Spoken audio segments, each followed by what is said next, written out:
Olá a todos, sejam bem-vindos ao canal de YouTube do Jornal A Tribuna. Você está acompanhando a Tribuna Retrospectiva de 2024.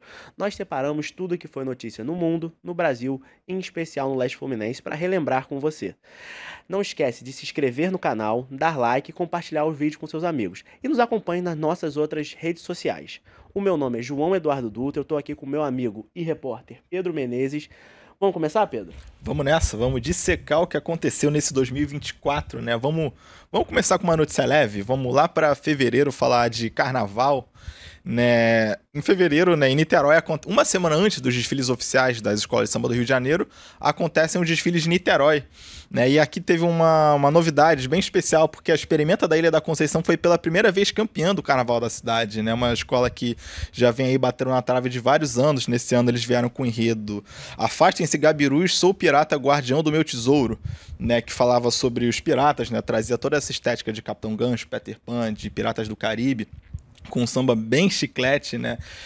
Eu faço a brincadeira, eu desafio todo mundo que está assistindo esse vídeo. Toda vez que eu comento sobre esse desfile, eu desafio a pesquisar no YouTube o samba da Experimenta da Ilha desse ano, ouvir e não ficar com o refrão grudado na cabeça, né? Porque era um refrão bem chiclete, toda a avenida cantou, né? Os desfiles foram no caminho Niemeyer e foi uma festa bem bacana que aconteceu lá em Niterói. Aqui também teve a banda do Ingá, né? Que Tradicional. tradicional é o maior bloco da cidade, né? Já de muitos anos. Esse ano foi na Amaral Peixoto, né? Já teve ano que tinha sido no Caminho Neymar também, mas Transcendeu a banda do Engá, né? transcendeu, A né? banda do Engá que não acontece no Engá mais. Não, mas ninguém agora é na Amaral Peixoto, que é onde cabe, né, a multidão. Né? E uma semana depois, né, Niterói abre o Carnaval do Rio de Janeiro, mas uma semana depois tem o principal, né, que são os desfiles da cidade maravilhosa, né, do Rio de Como Janeiro. gostam de falar, o maior show da Terra, né? O maior show da Terra, audiovisual, né? E a Viradouro, a escola de Niterói, foi campeã, né? Unidos do Viradouro. Niterói campeão duas vezes no Carnaval. Duas vezes, né? Ganhou com a Experimenta e com a Viradouro.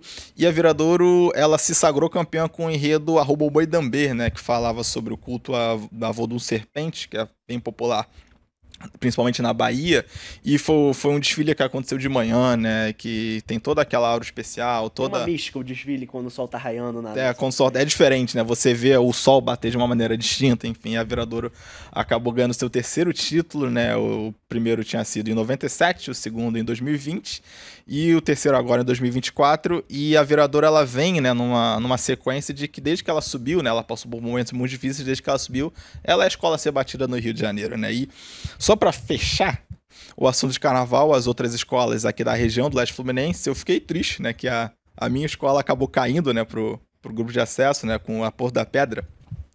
O Unidos Porto da Pedra, com o enredo Lunário Perpétuo, né, falando sobre sabedorias populares, acabou sendo rebaixada para o grupo de acesso. E dando uma passada rápida, a União de Maricá, com o enredo Esperançar do Poeta, que falava sobre compositores que muitas vezes não são conhecidos, né, por suas obras, né, muitas vezes vendem suas músicas para outros cantores mais famosos. O enredo era exatamente sobre isso. A escola foi a quarta colocada no grupo de acesso, que é um resultado bem relevante. A escola é bem recente, a União de Maricá vem investindo muito. A Prefeitura de Maricá vem investindo muito na União de Maricá e quem sabe, né, possa pintar aí no grupo especial em breve. A gente também teve Acadêmicos de Niterói, né, daqui de Niterói, com o enredo Catupês, um céu de fitas, falando sobre a festa dos Catupês, que é bem popular em Montes Claros, em Minas Gerais, né, terminou em 8º lugar, que também, a Acadêmica de Niterói também conta com o patrocínio da Prefeitura de Niterói.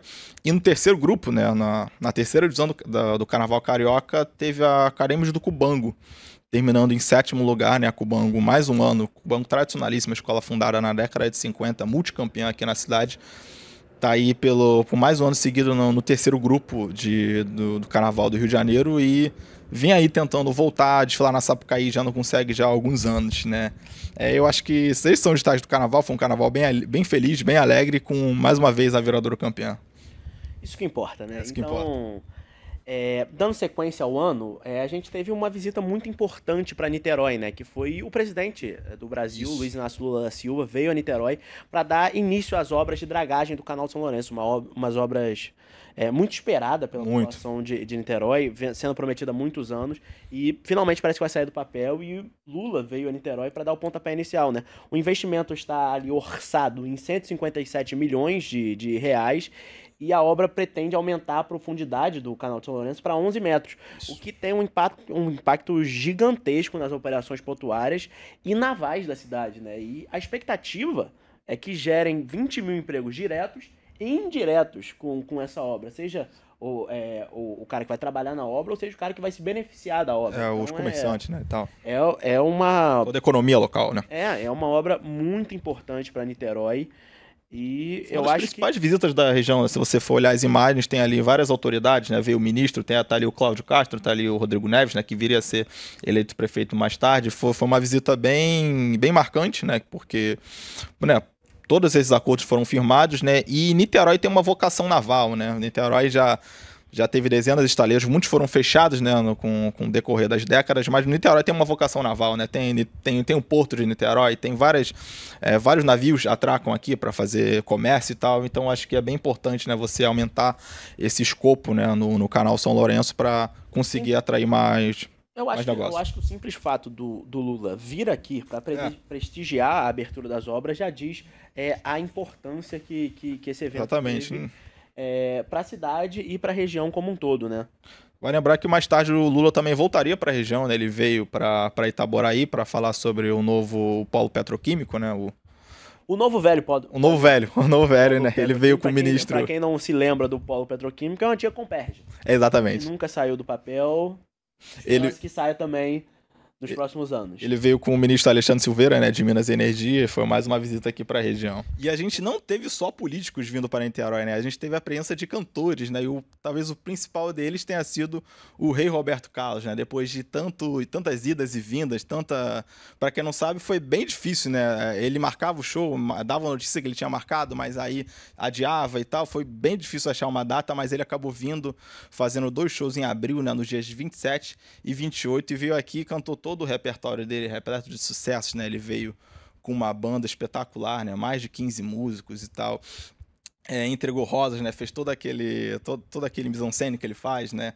E foi um dos momentos mais marcantes do município, né? Quem for rei nunca perde a majestade, né? Então, sempre bom o rei Roberto Carlos estar presente. E um assunto interessante sobre a vinda dele para Niterói, o Roberto Carlos já morou em Niterói, já morou no Fonseca. Então é sempre uma espécie de volta para casa quando ele vem aqui para Niterói. Ele cantou no Caio Martins esse ano. Eu tive a oportunidade de cobrir, né, o segundo show dele e ele contou, né, a história, né, que ele veio de Cachoeiro do Itapemirim, no Espírito Santo. A primeira cidade que ele vem para o Rio de Janeiro é Niterói, né? Antes dele ir para a capital, ele vem para a capital fluminense, para a antiga capital fluminense, que é Niterói. Uma notícia ruim, recorrente, são os problemas de falta de energia aqui em Niterói causados pela Enel. Se chove, falta energia. Se faz calor, falta energia. É um problema que a população vem sofrendo aí há alguns anos e esse ano não foi diferente. Em determinado momento do ano, 66 prefeitos se juntaram, né, para fazer uma frente protestando a baixa qualidade dos serviços da Enel.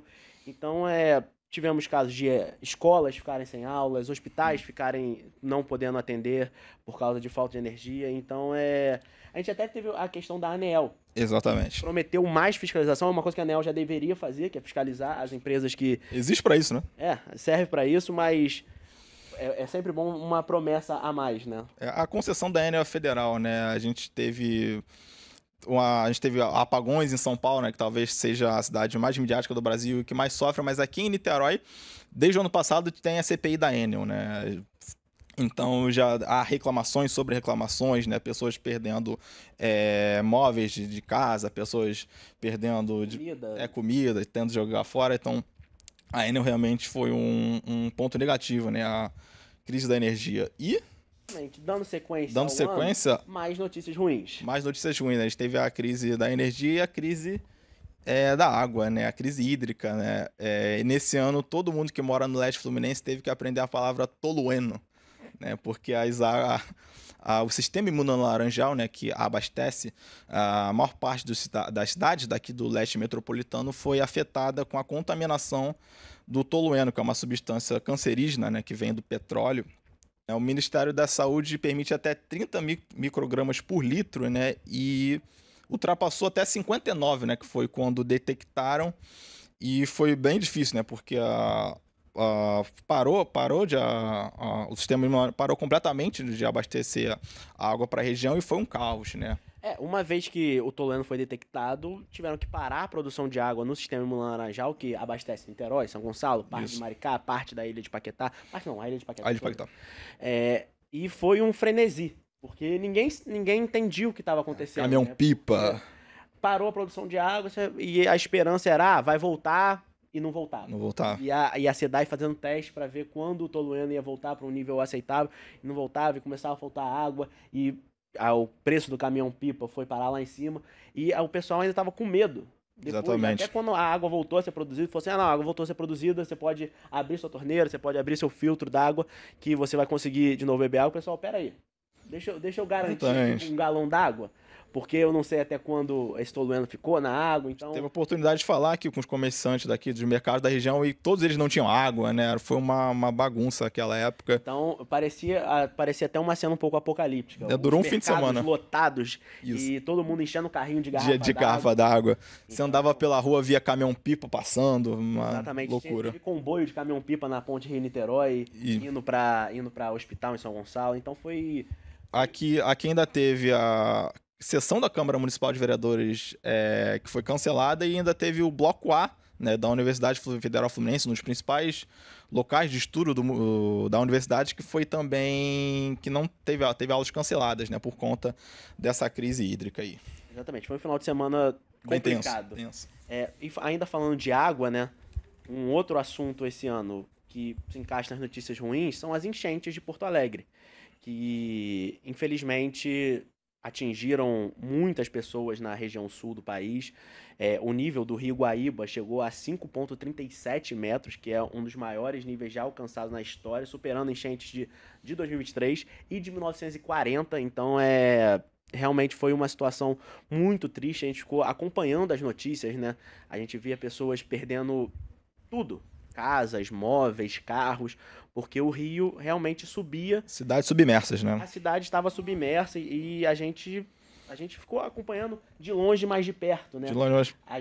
Eu lembro que eu, particularmente, fui visitar alguns pontos de coleta, de doação, e se tem alguma boa notícia que a gente pode tirar desse período, foi a união do povo brasileiro, né? Incluindo Sim. Niterói, muitas doações, a gente via caminhões saindo daqui com roupa, com comida, com tudo que o povo gaúcho precisava para sobreviver esse momento tão difícil, né? A maior catástrofe climática da história do estado. Atingiu 60% da... O impacto econômico completamente insano, né? Segundo a Confederação Nacional de Municípios, o impacto econômico foi de quase 5 bilhões de reais. Uhum. Porque realmente foram dias, quase semanas, que a cidade ficou submersa. E às vezes acontecem as tragédias, a gente imagina que as pessoas de menor renda estão mais suscetíveis. Nesse caso foi todo mundo. Eu lembro que uma coisa que me marcou muito foi ver o Renato Gaúcho, ex-técnico do Grêmio, na época técnico do Grêmio, né?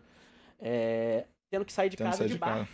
Porque o prédio dele estava alagado. O Diego Costa, contratação do Grêmio, ele tinha um caminhão, um carro mais especializado, né? Aqueles 4x4. Ele fazendo resgates. Sim. Tinha lugar que as pessoas não conseguiam sair por causa da água, né? Então, foi... Um monte de gente famosa indo lá fazer resgate, né? O Pedro Scooby, era o Whindersson, um monte de gente. E tem a tragédia posterior também, né? Porque a enchente, ela bate as chuvas, ela bate em todo o estado do Rio Grande do Sul. E, inclusive, a Serra Gaúcha, que vive do turismo, né? Então... é uma tragédia que abate posteriormente também, né? Porque não tem turismo. Você perde tudo que você tem e você não consegue nem recuperar, né? Por conta disso. Foi realmente muito, muito, muito ruim, mas é bacana que aqui em Niterói houve essa mobilização, né? A gente passava lá, o Guanabara tinha ponto de coleta do Exército para levar donativos, né? Os clubes daqui, as escolas. A equipe da Tribuna visitou uma universidade que estava fazendo isso. Inclusive, a gente viu um caminhão saindo de lá. A gente visitou o Caio Martins, que também tinha um esforço muito grande de coleta de doações. Então, eu acho que é o único ponto positivo que a gente tem. Embora isso tenha acontecido no primeiro semestre, a gente está vendo o Rio Grande do Sul começar a se recuperar agora. Exatamente, está se reerguendo, né? Agora vamos começar o nosso bloco esportivo falando sobre as Olimpíadas, né, cara? As Olimpíadas sempre é bacana ter um ano olímpico, né? E nesse ano o Brasil conseguiu sua segunda melhor campanha geral, né, em termos gerais de medalha. Não teve tanto ouro, teve apenas 3 ouros, né, mas foram 3 ouros bem marcantes, né? Foi o ouro da Beatriz Souza no judô, o ouro da Rebeca Andrade no solo feminino e o ouro da Ana Patrícia Duda no vôlei de praia, né?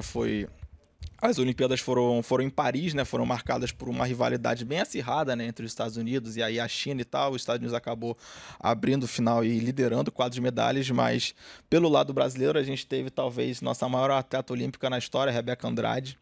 Talvez não, né? Com certeza. Talvez não, maior medalhista olímpica. Maior medalhista olímpica. Conseguiu levar a seleção feminina de ginástica a ganhar um bronze por equipes, né? Um negócio completamente impensável, né? Que é um esporte dominado principalmente por países do leste europeu e Estados Unidos, e o Brasil consegue se enfiar ali, né?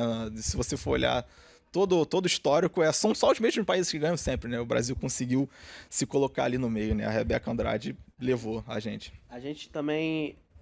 As Olimpíadas foi em Paris, mas o point das Olimpíadas Fluminense foi o Jornal Tribuna. Foi. Porque todo dia tinha a Tribuna Olímpica com o nosso Boletim querido Luan diário. Sanches. Se você perdeu alguma coisa das Olimpíadas, se você, tava trabalhando, tava no banheiro, tive que levar meu cachorro na aula de jiu-jitsu, o Luan te informou no final do dia o que aconteceu, o que o Brasil fez, quem tava disputando medalha. Então, a Tribuna... Ótima cobertura. Eu acompanhava a maior parte das Olimpíadas assim. Sempre que eu chegava em casa, eu saía do trabalho, tava ali no momento que o couro tá comendo as Olimpíadas, então você acaba perdendo alguma coisa. O Luan, você deixava o sininho lá no Instagram, o Luan vinha e te falava: o Brasil ganhou isso, o Brasil tá na final disso, o Brasil tá na final daquilo. Exatamente. Então a Tribuna acompanhando os esportes, né? É melhor ano da história do Leste Fluminense e no futebol, né? Sem dúvida. Melhor ano na história, porque a gente começa o ano com o Niteroense, o recém-voltado Niteroense, né? As paradas, com acesso na Série C, campeão da Série C. Depois ele joga a Série B2 no mesmo ano e conquista o acesso na Série B2 para a Série B1. A gente tem o Maricá, que estava na Série A2, que é a Série A2, para quem não sabe, no Rio de Janeiro, a Série A2 é a segunda divisão. O Maricá conquista a Série A2 e consegue o acesso para a elite do futebol carioca. Que era algo impensável. Primeira vez que um time de Maricá vai jogar na Série A do Campeonato Carioca, então... vai enfrentar, né? Flamengo, Vasco, vai enfrentar os grandes. A gente, às vezes, esse futebol local parece que ele é distinto do futebol mais tradicional. Não, o Maricá estreia no Carioca contra o Botafogo. Campeão da Libertadores, Botafogo, campeão brasileiro. Tem o Maricá pelo caminho no Campeonato Carioca. Exatamente, enfrentou os principais times da América do Sul, vai enfrentar o Maricá agora, no início do ano que vem. E digo mais, minha aposta no Maricá na primeira rodada do Carioca. O São Gonçalo SC, pra não ficar de fora da região, o São Gonçalo SC conseguiu acesso na B1, vai jogar a 2 ano que vem e foi campeão da B1. Foi campeão da B1. Primeiro tricampeão da história da B1. Primeiro, pra quem não sabe, B1 é equivalente à terceira divisão do Campeonato Carioca, né? O São Gonçalo SC, que que sempre marca presença nos campeonatos, né? Nunca faz feio e conseguiu mais um acesso aí, vai disputar a segunda divisão carioca, a Série A2. E pra fechar com chave de ouro, o Maricá não só ganhou a A2, não só conseguiu acesso pra Série A, ganhou a Copa Rio, conseguiu um acesso pra uma competição nacional no ano que vem, vai jogar a Série D. Então foi um ano espetacular pro Leste Fluminense. Eu e o Pedro, às vezes a gente brinca, o Leste Fluminense ganhou mais da metade dos torneios do Rio. Exatamente. De 6 torneios que o Rio, a FERJ organizou, o Leste Fluminense ganhou 4. Então é um ano espetacular. E marcante. Por mais ano que vem. Por mais. Tem Niteroense na B1, tem o São Gonçalo SC na A2, tem o Maricá na A. Exato. E a gente quer mais. Cabo Friense, Boa Vista, Sampaio Corrêa. Araruama. A gente quer mais. Dando sequência ao ano agora... Vamos falar de Rock in Rio, né? O Rock in Rio teve a sua 10ª edição acontecendo lá no Rio de Janeiro e foi um ano de muitas atrações, né? Veio Imagine Dragons, veio Travis Scott, Katy Perry, Neil, Mariah Carey, vários cantores estrangeiros nacionais, né? Teve um dia só de cantores brasileiros e o João, né, teve a oportunidade de cobrir, né? E queria que você falasse um pouco como é que foi o clima lá na cidade do rock. Foi uma oportunidade incrível. Eu, como jornalista recém-formado, já ter essa oportunidade de cobrir o maior evento de rock do mundo, o maior evento de música do mundo, que é o Rock in Rio, que acontece aqui no nosso quintal. Exatamente. Então, são diversos artistas de nível internacional vindo aqui para o Rio, querendo vir para o Rio para aparecer, mostrar sua música. A Cidade do Rock é uma coisa espetacular, é uma energia diferente. Eu fui no primeiro e no último dia, então a gente abriu e fechou o Rock in Rio. Isso. E você pôde acompanhar com a gente tudo. Desde a gente saindo aqui de Niterói, no ônibus, até chegando lá, como você fazia para comer lá dentro, como você fazia, pô, se você quiser relaxar, tudo. A gente te mostrou tudo, do início ao fim. Eu fui aqui com a nossa coordenadora de Tá escondido atrás da câmera. Júlia Paiva, ela não gosta de aparecer, tá escondida atrás da câmera, mas ela foi lá, curtiu os shows demais, gostou muito dos shows que estavam lá. E qual foi o seu favorito show lá? Qual que Eu tenho uma escolha polêmica. Qual? Eu tenho uma escolha polêmica. Meu favorito foi o do Akon. Foi o melhor musicalmente? Talvez não. Desenvolva. Mas em nível de entretenimento, ninguém entregou mais entretenimento que o Akon no Rock in Rio. Porque teve DJ, teve playback, teve música brasileira, teve grelo, teve... Como é que a música do... a do... Só fé? Casca de Bala. Casca de Bala. Teve Casca de Bala. Teve o Akon saindo do palco e voltando dentro de uma bola gigante de ar. Estourou, né? Pra tentar entrar na plateia. E a bola estoura antes dele entrar na plateia. Então... Aí a bola estoura e ele vai pros braços do povo, né? Vai pros braços do povo, joga a camisa dele pro povo. Isso. O Akon, a gente às vezes fala do Oscar, que a música corta as pessoas. Sim. O Akon simplesmente foi mutado no show do Rock in Rio. Chegou um momento que ele tava agradecendo, pai, e cortaram o som. microfone. Acabou, pode ir embora. Foi isso que aconteceu no show do Akon. Então, em nível de entretenimento, pra mim foi... Foi playback, mas foi legal. Foi legal, foi muito bom o show, né? E talvez o maior momento do ano foram as eleições municipais, né? Que aconteceram em toda a cidade do Brasil. E no Leste Fluminense não foi diferente. Eleições municipais que a Tribuna acompanhou Isso. desde o início, com as sabatinas, todos os candidatos de partidos que tinham representações no Congresso Nacional foram convidados. Todos os candidatos de Niterói, São Gonçalo, Maricá, Itaboraí, Rio de Janeiro, todos eles foram convidados para participar da sabatina, que foi conduzida pelo nosso excelentíssimo Marcos Lacerda. Nem todos vieram, mas ainda assim, uma cobertura honesta, justa do Jornal A Tribuna, principalmente das cidades aqui da região Leste Fluminense. Só uma da região Leste Fluminense teve segundo turno. 2 no estado do Rio e uma dessas foi em Niterói. Foi em Niterói. Eu tive oportunidades, né, de cobrir, né, de rodar, né, as zonas eleitorais, as sessões, e foi um clima bem tranquilo, né? A maior parte das sessões não tinha fila nenhuma, tinha pouco lixo nas ruas, né? Tinha um clima bem acirrado, mas nas redes sociais, né? Você lá no cara a cara não tinha muita coisa. Foi um clima bem tranquilo nas eleições nos 2 turnos, né? Foi bem tranquilo e Niterói foi a única cidade da região que teve segundo turno e as outras tiveram... As outras todas decidiram no primeiro turno, ou porque não precisava de segundo turno, ou porque legalmente não pode ter segundo turno. Niterói, Rodrigo Neves, ex-prefeito de Niterói, ex-secretário executivo de Niterói, agora prefeito eleito de Niterói, venceu no segundo turno com 57% dos votos, bateu o Carlos Jordi do PL. E São Gonçalo, reeleição do Capitão Nelson do PL com 84% dos votos. E Maricá, a volta dos que não foram, né? Sim. Washington Quaquá voltou à prefeitura de Maricá com 73% dos votos, dando sequência ao governo que foi Quaquá, depois Fabiano.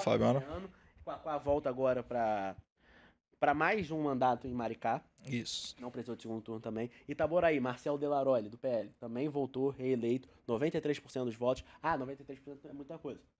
Teve só 2 candidatos. 2 candidatos, mas mesmo assim lembrar. Avassalador, né? Avassalador. E em Rio Bonito, talvez seja Em Rio Bonito foi loucura, né?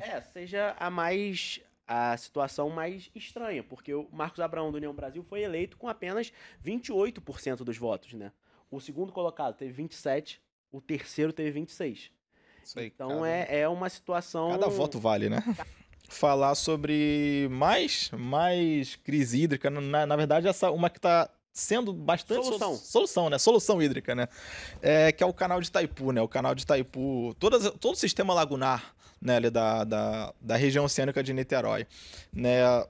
É importante a gente voltar um pouco para o ano passado, porque foi ano passado que foi aprovado, né, um investimento de 28 milhões naquela área, né, por parte da Prefeitura de Niterói, em acordo ali com o governo do estado.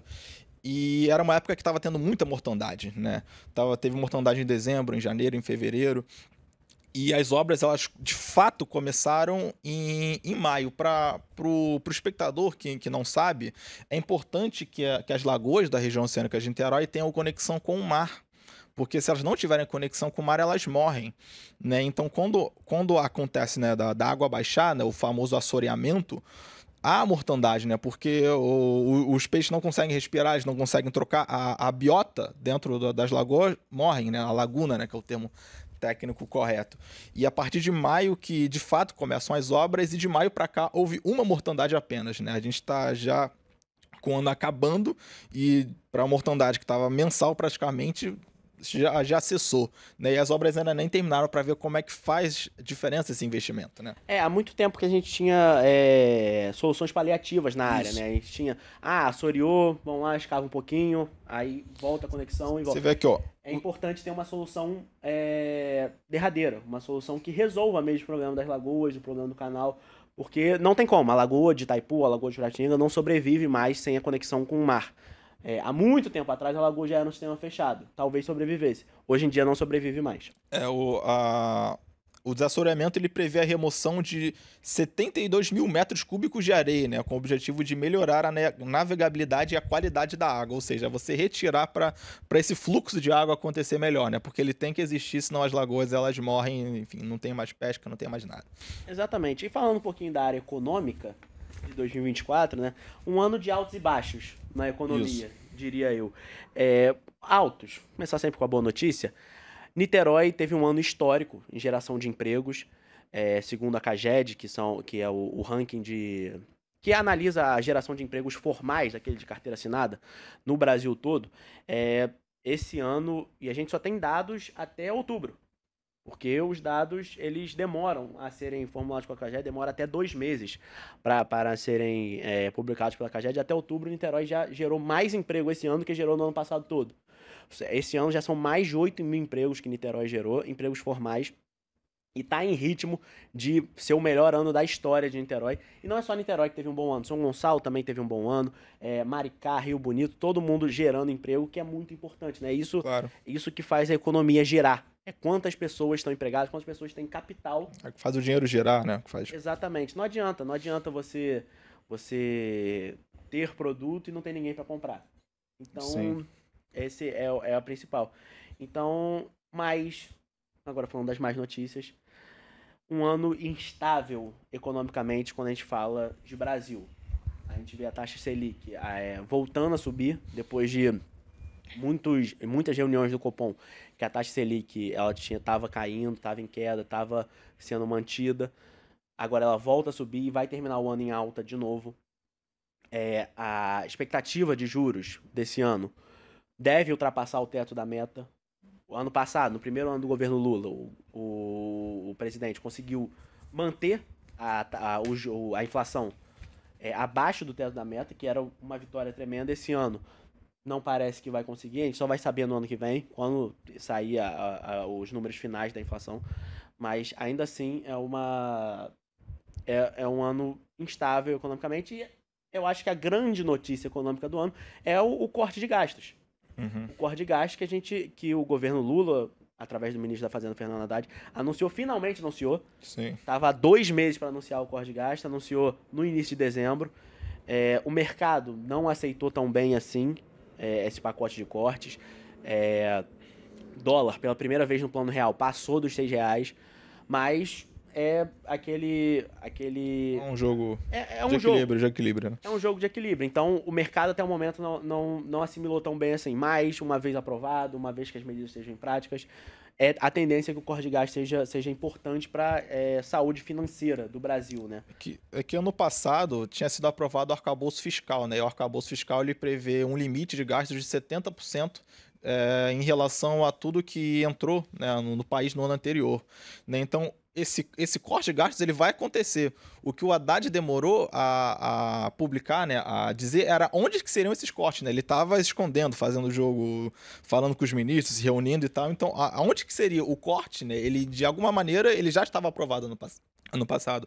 Então, o que o mercado estava com medo é dele dar para trás, né, e furar, né, esse teto que ele havia aprovado com o arcabouço fiscal no passado. Então, vamos ver qual vai ser o texto final, né, E continuando falando de economia, mas agora de uma economia diferente, a economia azul, a Isso. economia do mar. Aconteceu em Niterói no início de dezembro. primeira vez no Brasil, não, primeira vez fora de Barcelona, Isso. que acontece o evento Tomorrow Blue Economy, que é focado na economia azul, a economia que o mar pode trazer para uma cidade. É um grande evento que Niterói recebeu. Acho que o fato de Niterói ter sido a cidade escolhida para sair, esse evento sair de Barcelona, porque Barcelona é uma cidade mediterrânea, mas Barcelona é uma cidade que tem um projeto de economia do mar muito grande. Então, os organizadores da iCities, da Fira Barcelona, escolherem Niterói como uma cidade, não, essa é a cidade para sair de Barcelona, né? É uma grande honra, é uma grande demonstração de como Niterói está inserido na economia azul, né? O evento reuniu mais de 2.000 participantes, líderes, especialistas do setor, chefes de empresas que têm alguma inovação no setor. Então A gente falou aqui do canal São Lourenço, tem tudo a ver, né? Tem tudo a ver. A economia azul é você usar o mar, usar iniciativas sustentáveis, mas ela trazendo benefícios também econômicos, porque não é uma disputa. Não é uma disputa. Muita gente acha que é. Muita gente acha, eu vou gastar dinheiro para ser mais sustentável. Não, você pode ganhar dinheiro sendo mais sustentável. Então, essa que é isso que o Tomorrow Blue Economy tenta mostrar. A gente foi cobrir o Tomorrow Blue Economy, eu fui lá. Entrevistei a Ana Majó, que é uma especialista em economia azul da Prefeitura de Barcelona. Então, é um evento que eu acho que ele é muito especial por causa disso. E mais especial ainda que já foi confirmado agora que ele vai ser um evento anual, que vai acontecer em Niterói todo ano. Então, é o Niterói dentro desse circuito da economia azul, que é o futuro. Porque a gente só tem um mundo, né? Então, um planeta só. Só tem um. E agora vamos para a próxima notícia, que é um caso, né? Começando a falar sobre polícia especificamente, é um caso que teve muitos desdobramentos esse ano, que foi o assassinato da Marielle Franco, né, que aconteceu em 2018. Só nesse ano, né, já havia sido preso, né, o assassino da Marielle, né, o executor, né, o Rony Lessa, e só nesse ano ele fez o acordo de delação premiada. Ele delatou o Domingos Brazão, né, como o mandante, né, da morte da Marielle Franco, né, e ainda delatou o Rivaldo Barbosa, né, como um chefe da Polícia Civil que estava embarreirando, né, as investigações. E nesse ano também aconteceu o julgamento, né, do Rony Lessa, né, em que ele foi condenado a mais de 126 anos de prisão, né, tendo que pagar também indenizações às famílias, né, tanto da Marielle quanto a do Anderson Gomes, né. Foram bastante desdobramentos nesse caso, né. O Domingos Brazão ele acabou preso, né. O STF foi preso preventivamente, houve ali um movimento para ver se soltava ele ou não, né, até antes do julgamento, mas ele está preso de maneira preventiva, né. A prisão foi mantida pelo STF, também mantida na Câmara dos Deputados, porque ele é deputado, né, então tem que haver essa votação, e vamos ver qual vai ser, né, a sentença do Domingos Brazão. É um caso que... Brutal. É um caso que estava sem resposta, né? Há muito tempo sem resposta, e era... a frase que ficou famosa é: quem mandou matar Marielle, quem matou Marielle. Então, nada vai trazer de volta. E o motivo foi, só para deixar registrado, o motivo provavelmente foram interesses fundiários, né, de grilagem na zona oeste do Rio de Janeiro, né. O Domingos Brazão, a família Brazão tem aquele curral eleitoral ali na zona oeste, e provavelmente foi esse o motivo. E continuando nas notícias, né, do escopo policial, a gente teve essa tentativa, né, uma tentativa de assassinato ao presidente da República, né, o Lula, ao vice-presidente Geraldo Alckmin e ao ministro Alexandre de Moraes, né. Essa tentativa de assassinato, até uma espécie de golpe de Estado, ela foi feita a princípio, né, por quatro militares, né, que foram presos. Eles estão acusados, né, de cometer esse crime, 4 militares e um policial federal. O curioso é que um desses militares foi preso aqui em Niterói, né? Ele trabalhava aqui, ele servia aqui na próxima ali, a ponte Rio-Niterói, né? Aqui onde os militares das Forças Especiais trabalham, né? Aqui em Niterói e no centro-oeste do Brasil. Então, um deles foi preso aqui na cidade, morava aqui, inclusive, né? O Rafael Martins Oliveira, e eles agora estão acusados, né? Estão presos, né, de maneira preventiva, e vamos ver como é que vai se desenrolar essa história, né? O Exército Brasileiro ele afirmou que não tem nada a ver com isso, né? Todos eles já estavam afastados e vai aguardar, né, os desdobramentos desse acontecido. Uma loucura, né? É um roteiro de filme. Tentativa de assassinato ao presidente da República, ao vice-presidente, a PF, que descobriu esses planos, né? Uma operação. Então é uma loucura total e a gente passa, isso só acontece em filme, né? E no relatório da PF tinha até que já havia ali um gabinete de crise, né? E como após a morte já haveram um gabinete institucional, né? Tem até um dia exato, né? Que eles teriam planejado o assassinato do Alexandre de Moraes, mas por algum motivo não ocorreu. Enfim, e vamos ver como é que vai acontecer daqui para frente, né? Enfim, muito obrigado a todos por terem acompanhado, por terem passado esse ano de 2024 com a gente, acompanhado essa pequena retrospectiva. Claro que tem muitas notícias que ficaram de fora. Diz aqui pra gente qual notícia você acha que foi a mais marcante de 2024. E o Jornal A Tribuna, toda a equipe do Jornal A Tribuna, deseja um feliz ano novo, um feliz 2025 para você. Muita saúde, paz e bem. Muito obrigado a todos. Eu sou João Eduardo Dutra, estive aqui com o Pedro Menezes. Tchau!